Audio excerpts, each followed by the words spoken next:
Blog Talk Radio. Welcome to Life Transformation Radio. This show is all about life transformations and our journey from where we were to why we are doing what we are doing today. We will discuss the hiccups, the roller coasters, and the blood, sweat, and tears that has been poured out while discovering our purpose. It is all about our transformations. Here is your host, Sean Douglas. Welcome, transformation listeners, to another episode of Life Transformation Radio. I am your host, Sean Douglas, speaker, author, and master resilience trainer. This show was listened to in 5 countries. Amazing in the past 2 months, what you guys have accomplished. So let me first start out by thanking all of the listeners who are here with us. This is a live show on blogtalkradio.com. And if you want to ask Jon Vroman a question, the number to call in is 657-383-1109. Again, it is 657-383-1109. And my guest today is an award-winning speaker, a best-selling author, a beautiful freaking human being. The guy rocks the socks off of everything he does. How are you, Jon? Hey, man, I'm great. Thanks for having me, buddy. Great to be here. I am super, super, super pumped. Like someone that I like seriously look up to and kind of live vicariously through you, man. This is going to be an amazing show, and we're going to get not too in deep, but I mean we're gonna hit on some transformation stuff and the ups and downs and the roller coasters. So, are you ready to get started? I'm ready, man. Let's do this. Awesome. So today we're going to live life in the front row with Jon Vroman. Jon Vroman is on a mission to show you how to live life in the front row through the transformative art of moment making. He's a social entrepreneur, committed husband, father of 2, and an ultramarathon runner. Jon is the founder of the Front Row Foundation, a charity established in 2005 that creates unforgettable moments for individuals who are braving life-threatening illnesses. The organization empowers individuals to live life in the front row by providing recipients a front row experience at the live event of their dreams.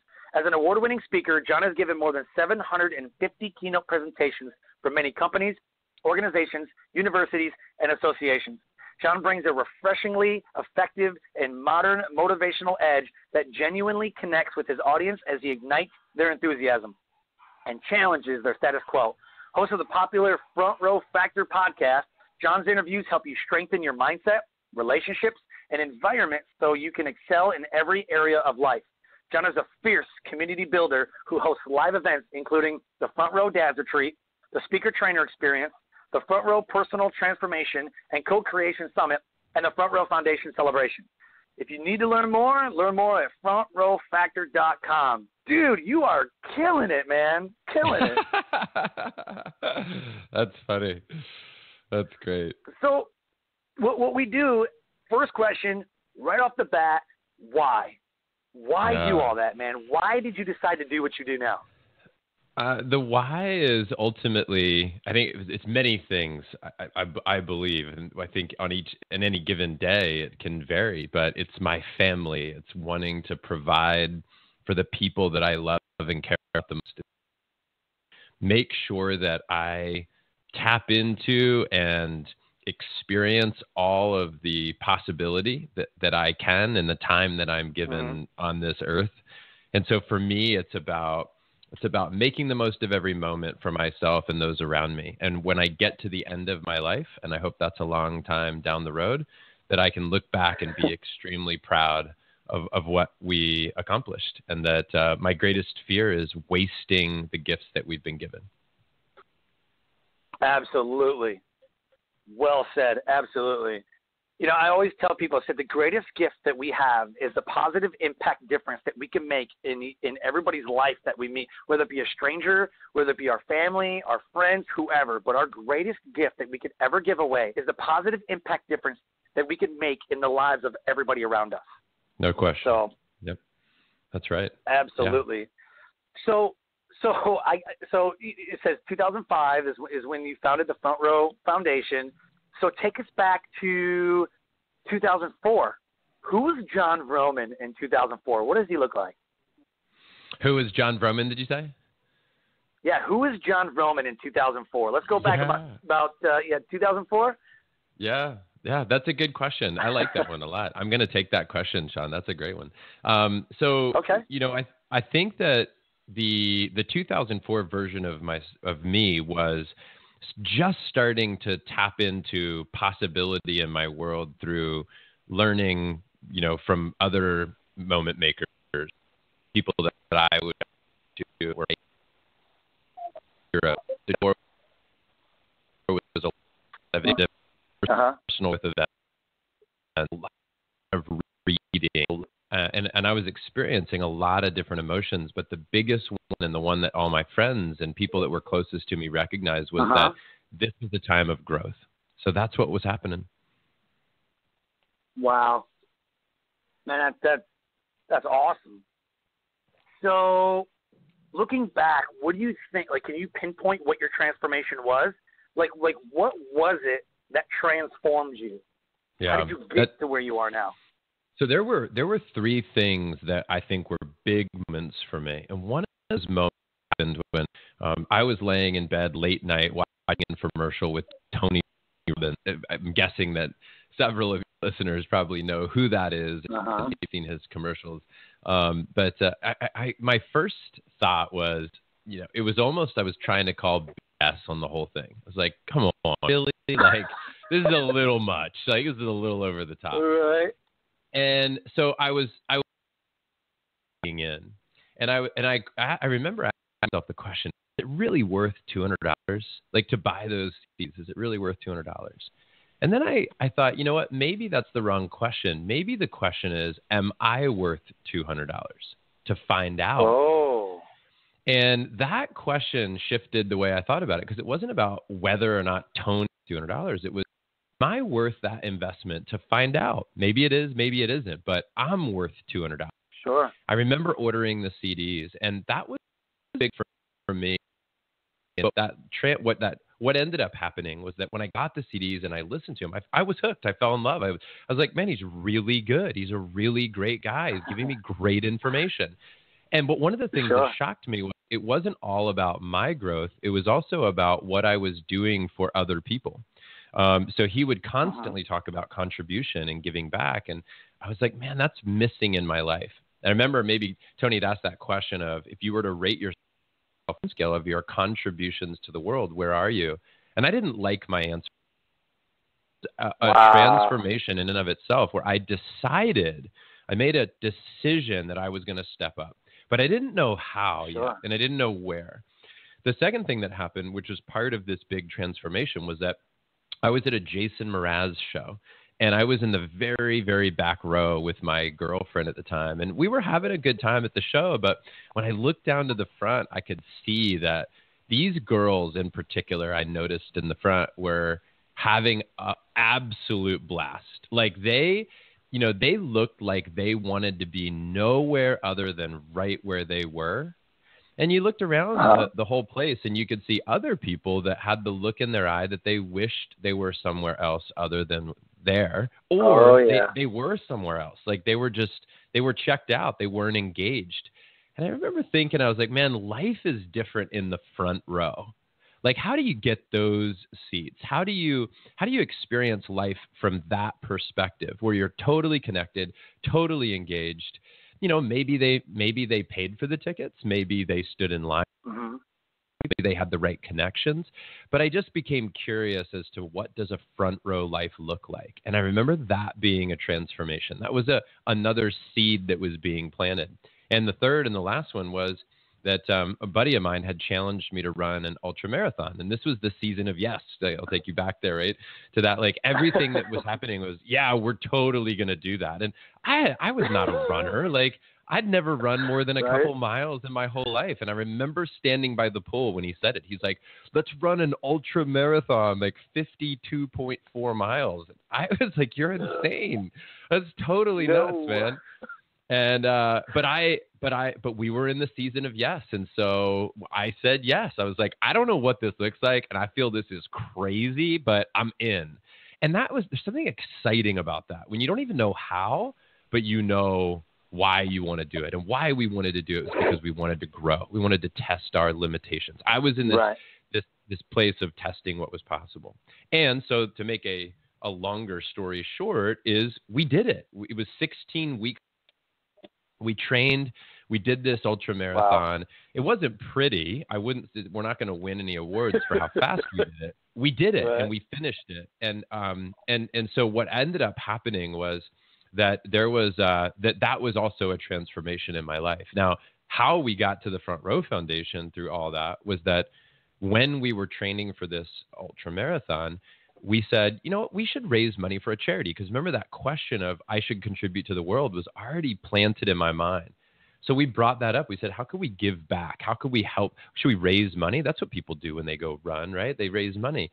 And then the question turned to not what charity could we give to, but what we started charity would we want to help? Would we want to? That conversation kind of exists here. And what's our greatest love? And one of my greatest fears was wasting time, like missing out on life. Getting to the end, as I referenced. Right. My greatest loves is experiences with friends, live events, and moments that we would live and remember forever. So I thought, well, what if we help people who are fighting for their life to have the best day of their life by going to this event of their dreams? And then we could be a little bit of not only just a wish-granting organization where we make dreams come true, but one step further than that and become an organization that helps people live differently. And that's where Live Life in the Front Row came out. And to us, living life in the front row is about getting connected to and getting close to things that make you come alive. The people, the places, and that which makes you come alive. And so there you go, man. That was the big transformation. That's what happened, and that's what brought us to this call today. Truly. I mean, I met you last year at the One Life Fully Lived conference back in May, and I was just blown away.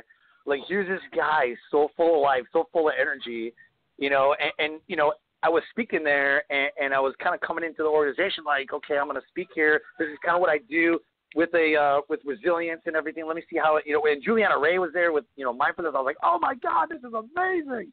And it's just how you presented, living life in the front row. I was just like, why is this not mainstream? Like, why is this not on like a billboard on like every corner? I'm like, oh my God, like something, like I'm an analogy junkie. I love analogies, like people are like, life is like a box of chocolates, you never know, I'm like, yes. If you can come up with like a huge analogy. And so when I heard like when you live life in the front row, and I'm just like, oh my God. And then like 3/4 of the way through, people are like moving up to the front row during your presentation. They're like moving up. I'm like, oh my God, this is awesome. And I was like fired up, and I was ready, and I was like, oh my gosh, this is amazing. And so, just that, just that concept of when you live life in the front row rather than in the back checked out, like, holy crap, that blew my mind. So, and very, when you very, think, Sean, very awesome. When you think about that analogy, I think something important to bring up, because I know that is probably saying, because I've done this for so long, I know that people have said this. They go, but wait a minute. You talk about being fully engaged and be a participant in life, but if you're in the front row, aren't you still a spectator? Like, I want to be on the field. I want to be on the stage. I don't want to be in the crowd of life. And I'd say, I totally get what you're saying. And trust me, the people who are living life in the front row are fully in the game. Like, this is, but but I think the important thing to remember is this. When we are in the front row of life, first of all, the metaphor is about getting close to the things that make you come alive. It's also a metaphor of serving and stepping up for people. And that, oftentimes in our lives, we become raving fans of others. We lift them up. We cheer them on. We root for others as well through our lives. We're not always playing the game, if you will, if you want to carry on that analogy. We're not always the one that's on the field. There's many times in our lives, countless times in our lives, when we want to show up for people, when we want to get into their front row and lift them up. And if you ever question whether or not you could be a participant in the front row, ask a band. Ask them if they care about their fans in the front row. Ask them if their fans are sitting down and totally quiet, or if they're standing up and singing. We always say that when you are a fan that gives great energy, you get a better show. And think about that in life. Like when you show up and you give great energy, you get a better show in life. And so that's the metaphor we're talking about. We're not saying be on the sidelines, and we're not saying watch everything happen. But this is a metaphor about serving and stepping up and being a moment maker for other people. And when you do that, when it's your time to be on stage, so many people will show up for you. Your front row will be filled with raving fans. Oh, yeah, absolutely. And what I thought was really amazing about the whole thing is I'm here in this community, you know, and I didn't realize how just amazingly, you know, tight-knit, and everybody cares about everybody, and it's all about elevation, and like I mean, it's just a beautiful thing to watch, is everybody helping out everybody and supporting everybody and all that. And then we break from your session, from your keynote, and we go into our breakout sessions, and I'm the first one. I'm like, how the hell am I going to follow that? You know, like, they're going to come see me, you know. But it was great because one of the things that I was talking about in my breakout session was building a board of directors for your life. And it was cool because I could reference back and bring it from the unknown to the known. Like, you know, we're going to build a board of directors. It's kind of like how Jon was saying, like, living life in the front row. But who's in your front row? Well, who's on your board of directors, you know? And so I could, like, equate the two together. Everybody's like, oh, yeah. So it was like, man, it was awesome. Like, that was the best conference. And then, look, a year later, I went to Sacramento, and I met, you know, John Berghoff and Chris Lockhead, and all you guys are super funny together. And the same thing, man. I mean, you rocked it there and inspired people. Like, you inspire people everywhere you go. You know, it's just, man, it's amazing to watch you. Thank you, buddy. It's completely amazing. I feel the same way about you. I remember talking about your enthusiasm. I was like, wow, man, I could listen to you talk for a long time.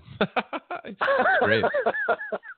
Yeah. My wife probably wouldn't say the same thing, but I appreciate your... And neither would my wife, yeah. If we got our wives together, they got a lot to complain about. She comes to conferences with me sometimes. Like, I'll go and speak, and she's in the back and kind of checking things out, or she'll take a picture and kind of post it on Facebook. Oh, my husband's, you know, whatever. And she's like, how long was that? I'm like, oh, you know, they tell me, you know, speak for, you know, 45 minutes to an hour. And she's like, God, it felt like forever. I'm like, gee, thanks, babe. Like, thanks for cheering me on, you know. Right. So, I totally understand. So let's switch gears here a little bit, and I'm going to ask kind of a two-part question. Yep. And so first part is, what was the best part about your transformation? And then we're going to go to what was the worst part. So we always start off with good news. So what was the best part about your transformation or your journey thus far? I think the best part of the transformation for me, of when I'll just go with a metaphor of moving from the back row of my life to the front row, was the impact that it would make on others. You know, to me, what really lights me up. I was telling somebody the other day, they asked about the book that we just put out, and they said, how does it feel? What's exciting? What's working? What do you like about this? And I said, it's absolutely the feedback. I 100% what lights me up is when this made a difference in their life. That, I know that sounds totally cliche to say, and cliches are that for a reason, right? It's like that. For me, that's the greatest thing. A great review. I got a text message from a buddy yesterday. I should read it to you. And this guy is not, he's not full of compliments typically. In other words, he doesn't throw out a compliment and very frequently. That, I'll just leave it at that. And one of the messages that he sent me was, I got on a plane. I planned on skimming your book and just getting an overview so I could tell what it was about. And I started reading, and then I was going to do email for the rest of the flight. And he said, and I chose not to do that. I read, you know, your book, and he goes, I'm totally blown away. And then showered a few compliments. To me, that was a highlight of my day. Wow. And when I think about my transformation, it's been that along the way. When we do something and it inspires others, like when we ran that ultramarathon, we had 7 of our friends who in the subsequent years, they ran ultramarathons. And I know that event changed their life.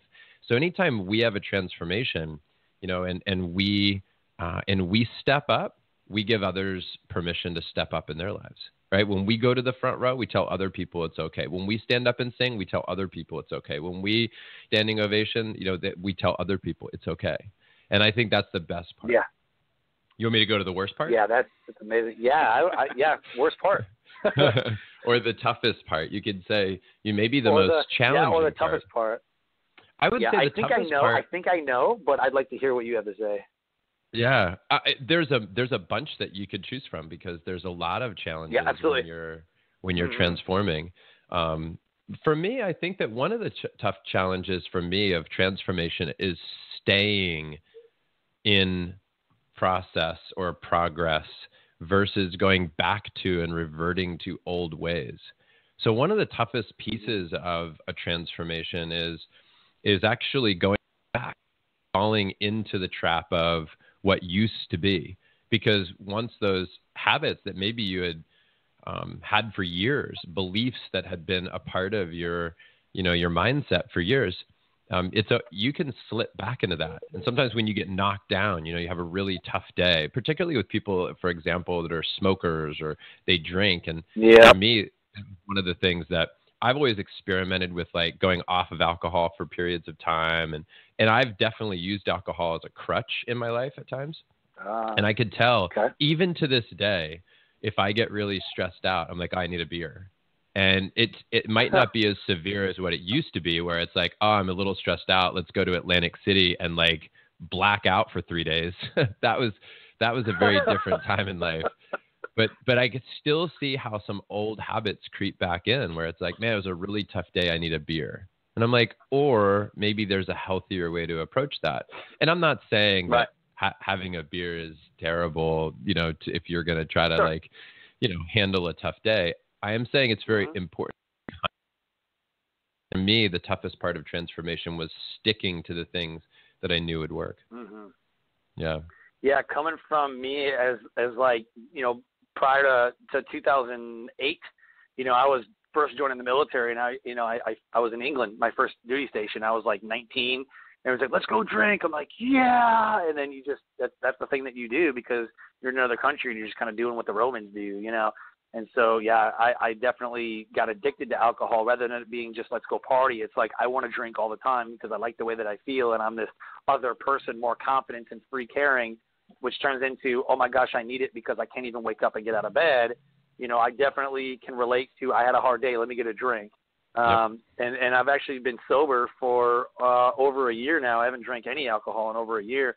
And it's just, I'm finding those healthy ways, like, do I need to read a book? And so I became that personal development. I mean, really, after the One Life conference, I had like a new lease on life. Like I was thinking about, because I wasn't getting booked the way that I wanted to as a speaker. And I was kind of like, man, I've been doing this at high schools and like I get booked all the time. But then when I charge people, like they don't want to pay me. Like I can speak for free to like 1,000 people. But if I want to charge, then nobody pays me. Like, what is going on? I was about ready to quit. I'm like, I'm done. Like, I don't know what to do with my life. And then that conference revamped, and I came home, I rebooted, and I'm glad I didn't give up because now look, it's amazing. I'm actually leaving in here in a little while to go to Greensboro, North Carolina to go talk at a leadership conference tomorrow.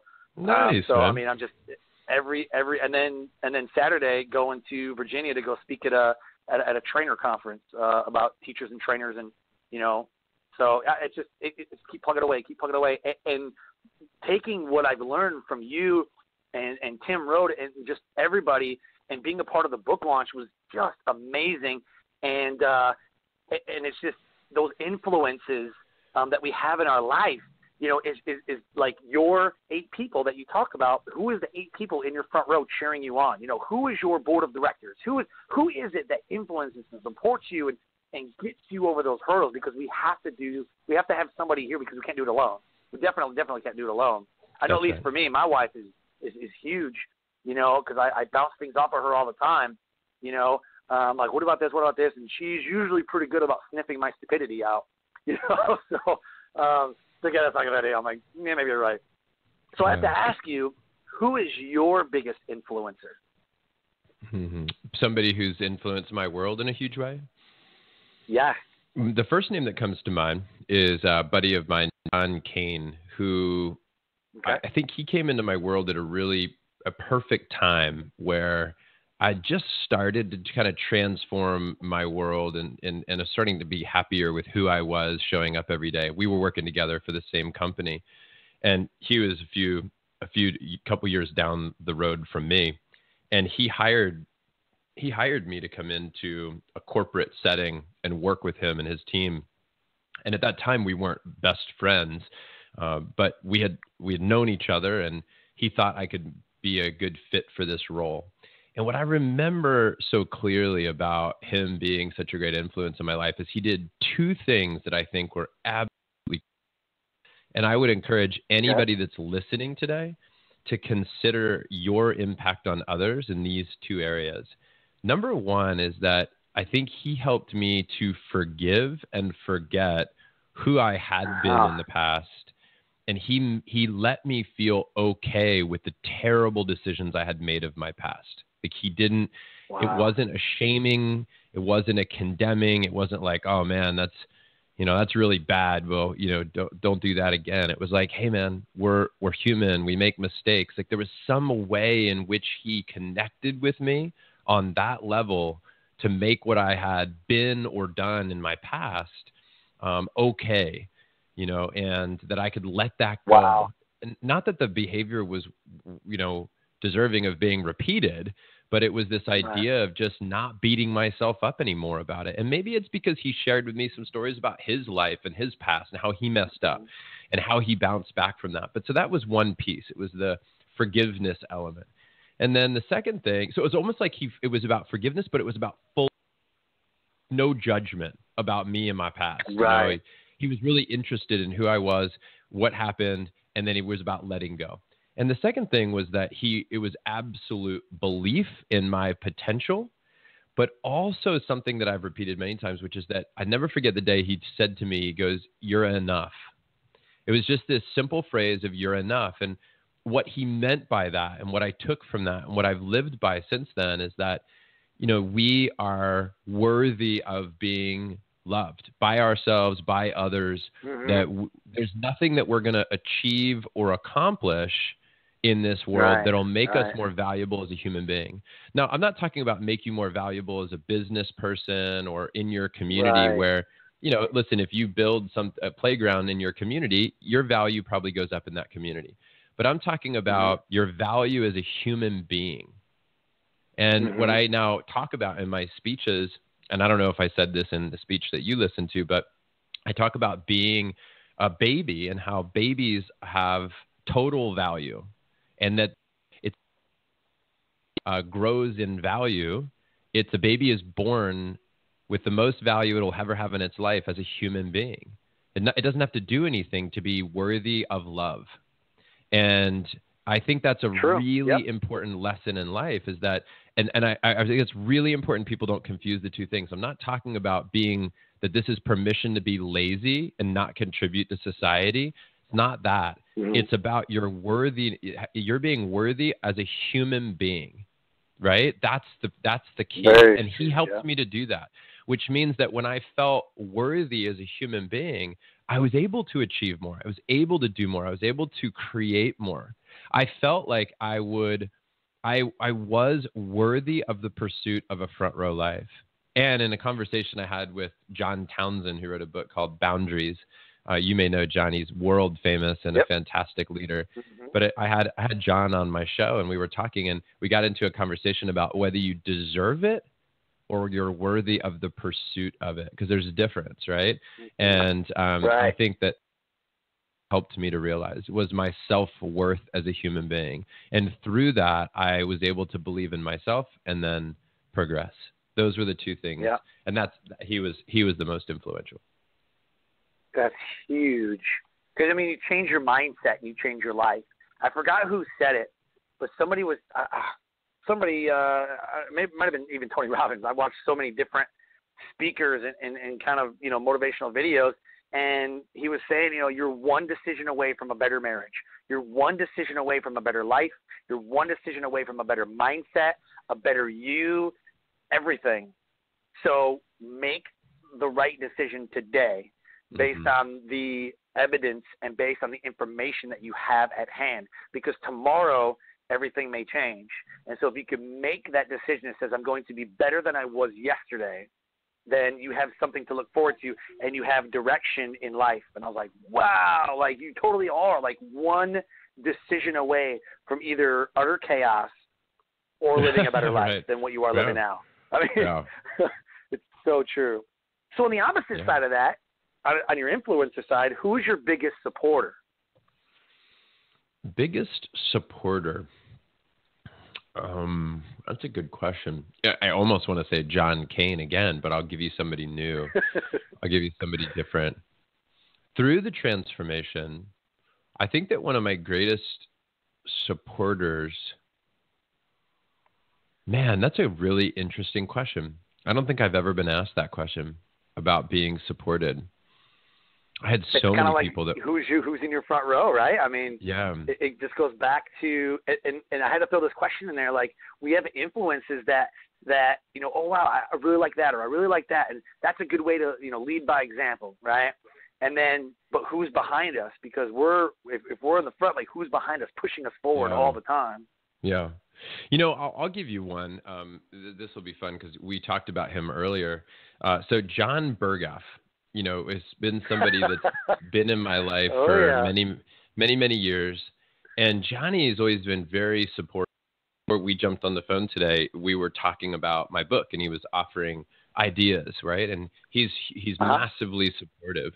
And particularly the Front Row Foundation, from the minute that launched, you may have heard this story that John met his wife, Mara, at my house at a party I had. So I introduced them. And our friendship has grown over the years, and we've connected in lots of different ways. One of the ways was, we've done adventures together, but the biggest is Front Row Foundation. And because Front Row Foundation is so important to me, anybody that steps up to support Front Row is supportive of me and my dreams.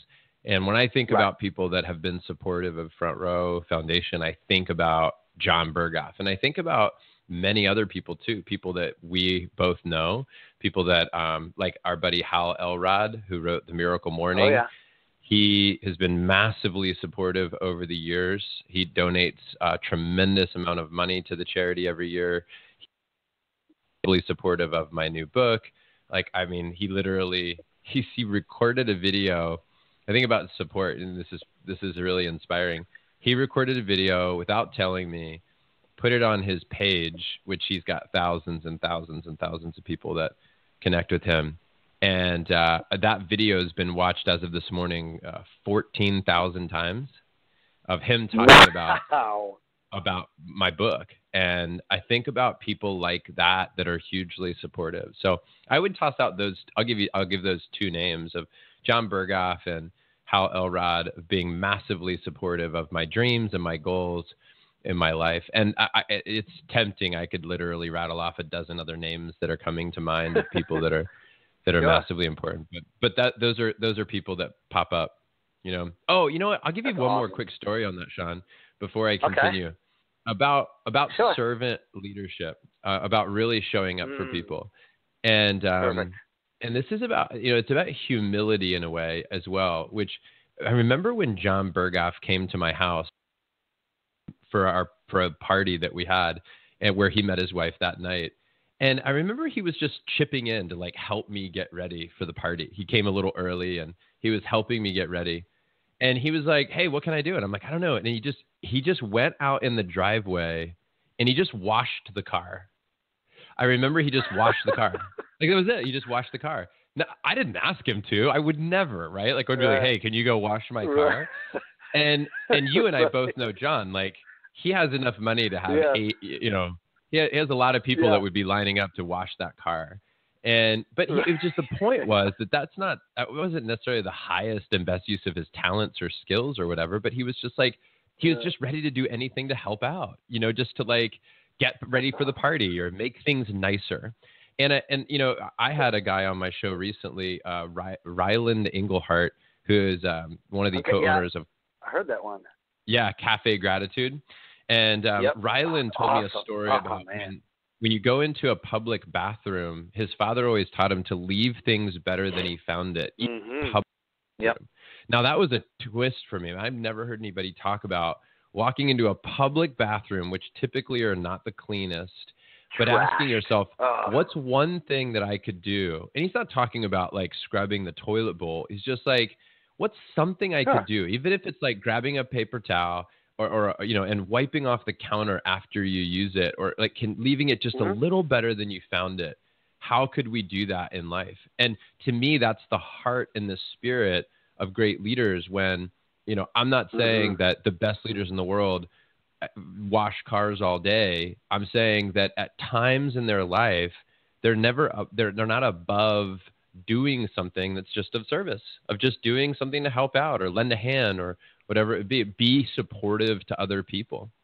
I'm all for leveraging your time, and I'm all for the lead domino, and I'm all for the 80-20 principle, but I'm also all for occasionally just do anything just to step up.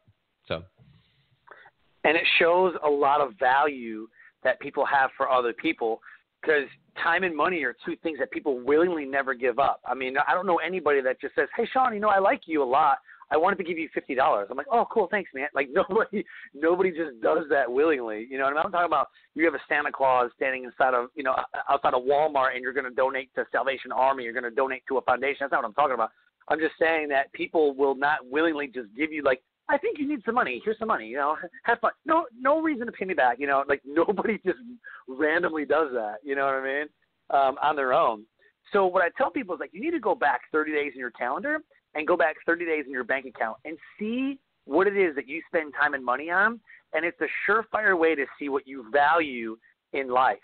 And so I got a lot of friends that we'll talk back and forth, and he's like, do you need anything? Can I donate time to you? And that to me is just like, like it just shows that they value me as a friend and as a human being. And so you talk about leadership, like I kind of try to do the same thing. I'm like, is there any, can I donate my time to you? Or how can I be of value to you? How can I support you in what you're doing? And they're just like, I've never had anybody ask me that before.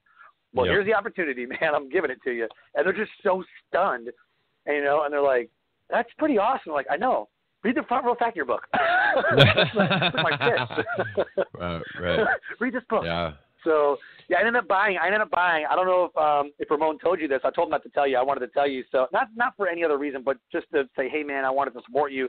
And so I took this moment to say that I bought 5 copies and gifted them out to 5 different people. Oh man, on the that's launch. awesome. And Elizabeth Marks, I gave one to Elizabeth Marks. I gave one to my buddy, my videographer and photographer that travels with me on all the speeches that I give, and just a couple other people that I thought really needed support in things that they're doing, and are kind of struggling in life. I was like, you need this book, man. And their response has been like, oh my God, who is this guy? I'm like, oh, you need to follow this guy. You know what I mean? So, but I mean, I want to support you in any way that I can. And I bought the hard copy, and I'm going to have you sign it in June when we meet at the conference. Man. But man, the book is just amazing. The Front Row Factor book, best-selling book, is just, man, your entire, like it just says it so well, that your entire life is made up of countless moments, and each one carries an opportunity to experience joy, fulfill your sense of purpose, and make a difference. I mean, that's really what it's all about. That is. So yeah. I wanted to thank you for everything that you do, brother. It is amazing. Thank you, man. I appreciate that. Those words are very powerful, and I appreciate you taking the time to share. I mean, that's the biggest thing, is the sharing piece. Like that makes me smile ear to ear when somebody says, "Hey, I shared the book." That makes me really, really happy. And thank you for that. Appreciate it. You're amazing. So, do you feel like your transformation is complete? No. Man. I was like, what? Like everybody asked that too. They're like, what? No. Yeah. It's such a great question too, because because we don't get asked that question, but we know that the transformation hopefully is just beginning, because the evolution. Right. I hope, and if history is any indicator, which I think that it is, I'm terrible at predicting the future, and I have no idea what's ahead 10 years. I mean, I roughly would like to think I know. I'd like to think that my family is happy and healthy, and I'm continuing to do work that I love. But I genuinely think that the way that the world evolves, the tools that are made available to us, the shift within us, our preferences, just the growth of our physical, emotional, spiritual every piece of our being evolving over time, that excites me. I actually think that the unknown behind that is what I love the most. I think that there's beauty in not knowing. We had this conversation last night over some drinks downtown here in Austin where I live, and we were friends, and we were talking about tattoos. And we got into this conversation about how sometimes it's cool when a tattoo is half hidden and half of it's not, because it creates curiosity for the onlooker. And then the conversation, it kept evolving, right? And somebody brought up lingerie. And they were like, that's the principle of lingerie, right? It's like, it's the idea of almost like curiosity, right? That you had me in lingerie. Yeah, that's right. And Andrew Stanton, who's a great storyteller, and he's the man behind several amazing movies like Toy Story. He has talked about them about maybe draws us in because they almost can't articulate what they want to say, and that we almost want to. And he said, quote his words, "We want to work for our meal," And so to me, when I think about the transformation, it's definitely not over, and that's what excites me the most, because it's the unknown, it's the what's not revealed, it's the adventure ahead, where I say what's around that turn that's really making me feel alive right now. So I think it's all just beginning, buddy. That's awesome. Yeah, absolutely. And so in the new stuff that you got going on, man, like the Front Row Factor book is just, I mean, so many people are behind you, in your cause, because it's so right. I mean, just, the heartfelt story of taking, people who are suffering and just for that day, like this is the greatest memory that you will have, and people who get to participate in that just are being moment makers, and you get to make moments every time you do it. And so in this book, there's a couple different stories and different, chapters about, empowering environments and relationships and, mindsets. And it's just, and you said it so good, like the art of moment making, and how you do it. And in the Facebook community, Front Row Family, we did a front row experiment, and went through all that. And it was amazing. It was like, I want to, like at the end, like you're searching, like, oh, I'm going to find one. Like, I'm going to find this moment, and people are like, hey, this is what happened today. And this is what happened today. And you see people just going out and being a moment maker. And it's just such an awesome movement to watch. And it really is. So fun. Yeah. So where are you headed with that and other things that you have going on? So this year I'm excited about the book. I think we'll be focused on that for quite some time. Maybe not with the same intensity as week one, but certainly with a deliberate focus. I'm really excited about the Dad's Retreat that we do. That to me is really making me so happy right now to see these guys coming together and focus on being just world-class dads. So we had our second retreat this spring, and we're doing it twice a year now. So we've got one scheduled for the fall. That's, if anybody's listening and they're a dad and that seems to spark an interest. Yeah, when is that? It's October 18th through the 20th, and it's going to be our locations to be determined. Our group will vote on that. But we have a short video about what that event is and people get that at frontrowfactor.com. Frontrowfactor.com. Perfect. Has everything. But that's exciting me, really about the dad stuff. It's about the book. It's about more keynote speaking, which is really exciting for me. And so I want to work with companies that want to help their teams be moment makers, make the most of all the time that we have, even under the most challenging times. And outside from that, man, I think, and I would even, if I could go back and say this all over again, I would say it in reverse order, which is that it's not that when I'm not doing that, I'm with my family. It's that my family really is the priority, and all these things that I do support my family, my wife, my two boys. I'm pumped for adventures this year. I told my wife last night on a walk, I was like, I'm really committed to being a great husband and father this year, like never before. And for many reasons, but one is the reason I brought up earlier about the fear I have of wasting time and, getting to the end where people always say, talk to anybody with grown kids or whatever, and they'll say, just cherish the moments because they go fast. And you're like, there has to be wisdom there, right? There has to be wisdom there. So I want to cherish the moments because I know it's going to go by quick, and I want to make sure that I don't miss out. Yeah. And, so I'm active duty Air Force, and I work Monday through Friday, not a lot of weekends, but my particular job is I'm basically the supervisor over an entire section of people. So I've got people that work underneath me and people that work lateral to me and all that. And so, in this position, like I don't deploy, so I don't go to the Middle East and do all that stuff. When I'm done with this particular assignment, then, I'm sure it'll happen. But I'm just in a position now where I got 4 years left in the military. I can start transitioning to building like the speaking and business that I want to build and be those moment makers, that we always talk about. And my wife will tell me, she's like, "You're going again?" I'm like, "Well, this isn't just because I'm on some high. Like I was like, I have to do something out of the military. Like I got 4 years left. I got to build something. And I definitely don't want to work for anybody to make their dreams come true. I mean, that would make sense. I did that for 20 years, And so we have this talk constantly and this battle constantly.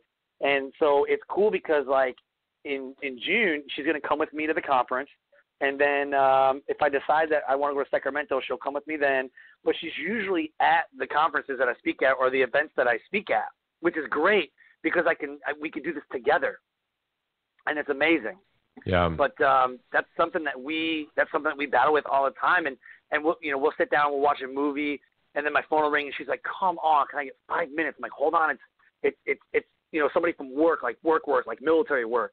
Because at a certain time, I just I just put the ringer off. I'm like, okay, I'm spending time with my family. Like this is it, But so definitely something I'm struggling with now, and trying to be better. that struggle is real. Right? I mean, because even just if you just took your military role and you just took being a family man, a husband and a dad, that's enough. And then you try to tack on top of that building a business, which I fully understand why you would want to do that. And I think that's really smart. I know many people who've gotten out of the military and they didn't have a plan. And I watched the next few years and tough transition there. I think it does take, and I always tell people when they want to get into the speaking business, I'm like, give yourself a good 3 to 4 years to do that. Yep. Because people sometimes, for them to learn about you, understand you, and then book you for an event, that can be like a 2-year cycle before somebody first hears about you and then gets you on their stage as a paid gig. So, I'm glad to see you doing that, and I think that's really a smart move. Yeah. Way to be proactive. Thank you. And it's all because like I have my purpose. You know what I mean? Like I know what I want to do. I know my why. And I see how I influence people, and it's just, man, it's just an amazing feeling when you say something or you do something, and somebody's like, "Man, like, thank you so much." Like at the end of my life, I want someone to say that because of you, I didn't give up. Because of you, you impacted my life in a way that changed me forever. Like if I could just get, someone to tell me that, it's like drop mic, boom, mic drop, that's done. That's it. My life's complete, And the good news is that's addictive. Yes. So when somebody tells you that, you're like, yes, now I need 2 more of those. Yep. Yeah. Yep. Just come give me 1 more. Yeah. So absolutely. So we're going to go, and as we wrap up, we're going to hit a couple quick questions. And so here we go. What was the best resource that you found during your journey with no one's help? You just stumbled upon it like, wow, this is great. I should use this. The best resource I found along the journey that just with I no just one's stumbled help. upon it. You just stumbled upon it. You're like, wow, this is fascinating.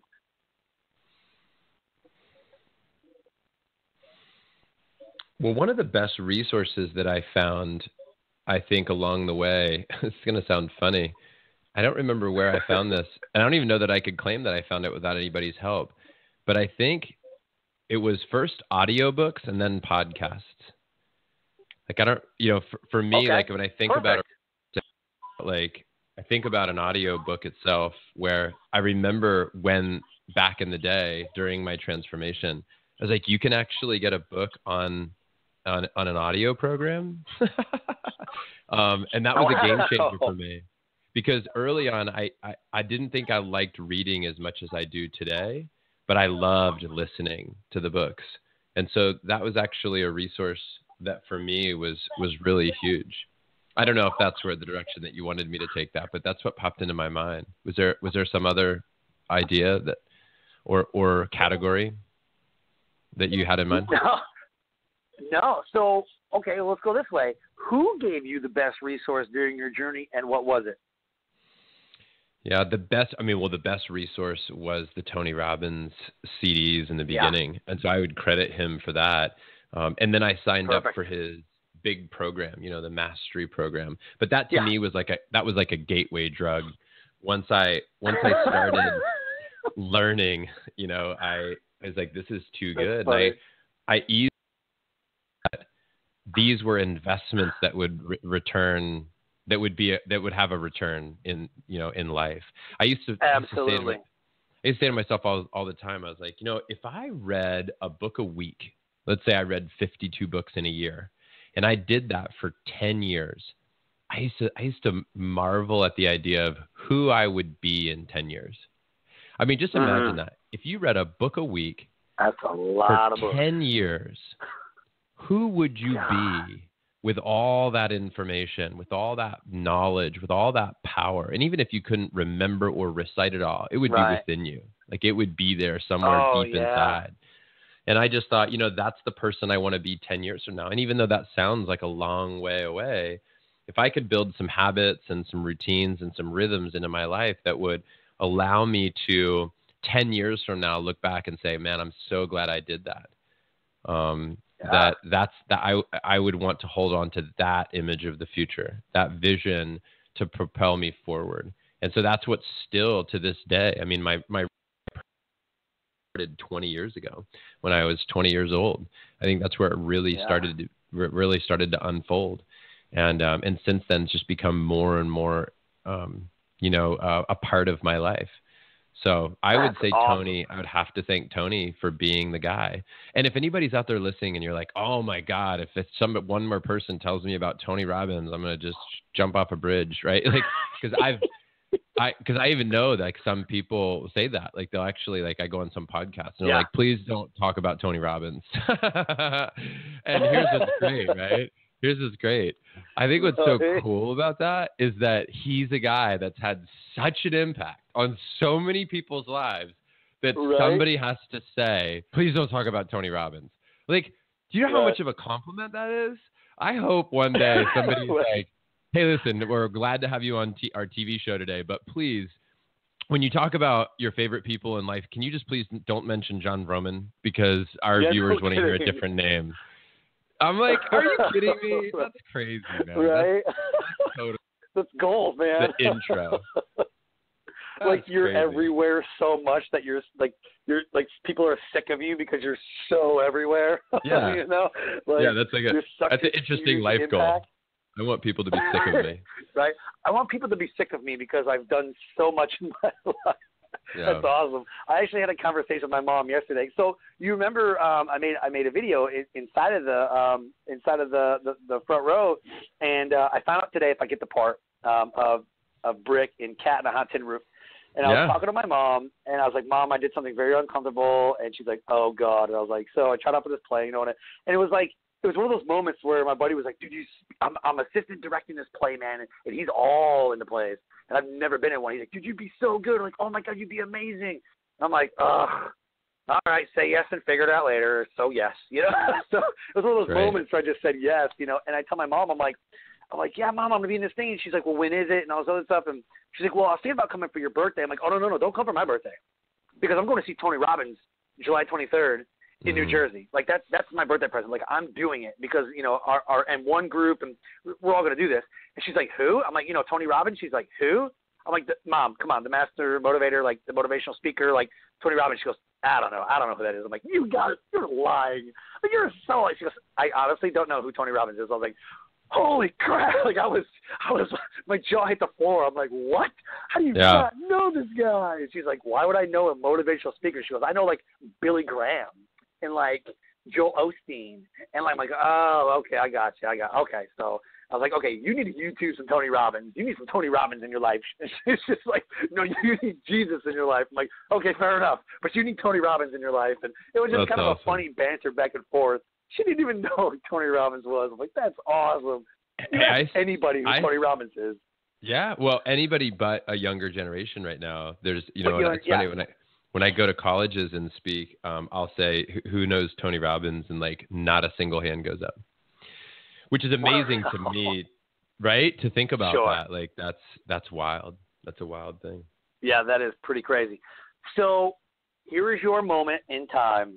Shameless plug. You can plug a friend, quote, websites, Facebook, movies. Like, yes, go Tar Heels because they just won the national basketball championship. So here's your shameless plug. You can plug whatever you want. Go. So my plug would be, I would love for everybody to check out Front Row Foundation, which is our charity. I think it would be great for you to go watch a video there and see if it calls to your heart. And if it does, maybe consider getting involved with our community and helping us to create these experiences. And there's different ways that you could do that. Of course, one of the easiest ways and one of the most meaningful for us, of course, is financial support to creating these events for people. But you may have ticket connections. You might want to volunteer, have a talent or skill that you could offer up in some way. But we have a lot of resources available at that site. And what I'd also suggest is if you want the story of the Front Row Foundation and you want to, if you rather read on paper than on a website, then pick up a copy of the Front Row Factor book. You get it at Amazon, or you can go to frontrowfactorbook.com. But story of the Front Row Foundation, we talk about, we tell people that this is everything we learned about living life from people fighting for it. So, and I'll say that again because that's a little bit tricky. It's everything we learned about living life from people fighting for it. So they're compelling stories. There's actionable steps that you can take in your own life, and it's all backed by some really interesting research and science to show you why this actually works. The principles of hope and celebration and living in the moment, and then ideas about relationships and creating an environment and shaping our mindset so that we can make the most of the time we have. So I would encourage everybody to go check that out and join our community if it feels like a place where you could thrive. That's awesome. Yes, absolutely. And like I said, I've read the book, and there's so many people. And hell, I wrote the foreword, which is amazing. The foreword itself. I mean, you're just getting into the book and you're reading this thing, and you're just like, geez, if this is what the book's going to be like, and it was like, it just blew me away. I'm just like, man, so amazing. So as we wrap up, as we close the show, you're so welcome. As we close the show, deliver your best nugget of knowledge that will motivate, transcend, and inspire someone. I would remember that when your why has heart, your how gets legs. When your why has heart, your how gets legs. And you mentioned earlier that you are connected to your purpose, why you're doing what you're doing. And for me, it's like when you figure out why you want to do something. And for me, when I go back to the beginning of the show, about greatest fear, greatest love, getting connected to what pulls me forward. The minute I figured out Front Row Foundation and I had this great purpose, we had no idea how to do it. We had no idea how to run a charity or how we would put people in the front row or get tickets or fund it or anything. We didn't know any of that. We didn't know what a nonprofit legally meant. Nothing. We knew nothing. We just knew that we must do this. And the minute we had a strong enough reason why, we say your how gets legs, and you'll figure out how. You'll research, you'll find it online, you'll get connected to the right person, you'll read the right book, you'll do the thing that allows you to make it work. If you stay committed, if you keep adjusting, if you making adjustments, march forward, keep moving to the front, ultimately you'll be proud of what you create. It may not be exactly what you envisioned in the beginning. For us, the front row is not. It is essentially the same, but so much of it evolved over time. We didn't even know. We just figured it out along the way. Yeah. So when your why has heart, your how gets legs. Get connected to why you want to make the most of all your moments, and then you'll figure out how to do it. Amazing. Oh, man, I'm pumped, man. I'm like, you get it. I'm Thanks, so buddy. pumped. Just was like, you're so like, just everything you say is just so true and motivating. And, you know, it's like when I had Tom Ziegler on the show, I'm like, did Zig Ziglar ever like parent you in quotes? You know, you know what I mean? Like, I wonder if you do that to your boys, you know what I mean? Like you parent them in quotes, you know? Like, I try not to. Yeah. But I think I do anyway. That's awesome. Yeah, right? Like, I'll say something and my wife's like, really? I'm like, what? Really? Yeah. I have to remind myself I'm not my wife's coach. I have to remind myself that. Right. My next tattoo. No, she reminds me. Yeah. Yeah. My wife never reminds me. She's like, whatever. So, all right. So we're going to close with this. Give someone a call to action, and you touched on it earlier. Give someone a call to action that may change their life. You know, like, you know, we talked about earlier, like go to Amazon, buy the Front Row Factor book. Go to, frontrowfactor.com. But what is the one thing that someone can do today, change habits, whatever? What would your call to action be to somebody? Well, I think it's always to be a moment maker starting today. And the way that you do that is you ask yourself the question throughout the day, how can I recognize or create a front row moment right now for myself and others? And what a front row moment is, it's a moment where you're connected. It's a moment where you're perhaps creating or contributing. It's a moment where you're experiencing something that could be overcoming a fear. It could be joy. It could be a lot of different emotions. But remember, front row is connected to the thing that makes you feel most alive. So a front row moment is just that. You know, it's a moment that you're proud of. You know, and every night around the table, we say, what was your front row moment for the day? And we talk about them. You could also call that your highlight moment. But I think that my action to people would be that for the next 8 days, commit to recognizing, and that means either just witnessing. You're watching a beautiful sunset. Now, you didn't create it, but you're observing it, and you're loving it, and you're like, this is my front row moment today. Or maybe you're standing in line paying for your coffee, and you buy a coffee for the person behind you. And you've created a front row moment right there. You created a moment of connection. You were in their front row. You made an experience possible for them. And it might have been a small one, but it could have been really meaningful for you and that person. So just create or recognize a front row moment every day for the next 8 days. And if you want to go even a step further, share it online and use the hashtag front row moment. And that way we can search them as a community. We can find you. We can celebrate with you. So my action would be my invitation for you to take an action would be starting today. And that would be a great first step. So that is my request for everybody listening. Perfect. Awesome. Thank you so much for being on Life Transformation Radio, man. I thank you for your time and everything that you were doing, and I just can't wait to just keep being a part of everything. And I thank you for allowing me the opportunity to just be a small part in what you are doing. We're so happy to have you in our community. You're a powerful force. You bring great energy, and I'm just really, I feel honored and privileged to be connected with you now. And thanks for having me on the show. This was really a lot of fun, and I love what you're doing, man. You're making a big difference in the world. Thank you, man, and you likewise, absolutely. So, Life Transformation listeners, this is another episode on Life Transformation Radio, and as we say here, live your brand. Find opportunities every day to live out your values. I call it living your brand. And also be a moment maker. Find opportunities every day to make someone's day and be a force in their life and be a moment maker. Go buy the book, Front Row Factor book. Go get it. Thank you for your time, John. I'm sure we will speak more and later on as we draw closer, man. I'm looking forward to learning more and just being a part of everything, man. I really appreciate it. Absolutely, buddy. Look forward to it. Absolutely. This is another episode of Life Transformation Radio, and we thank you for listening, and we will talk to you next time. Have a good night.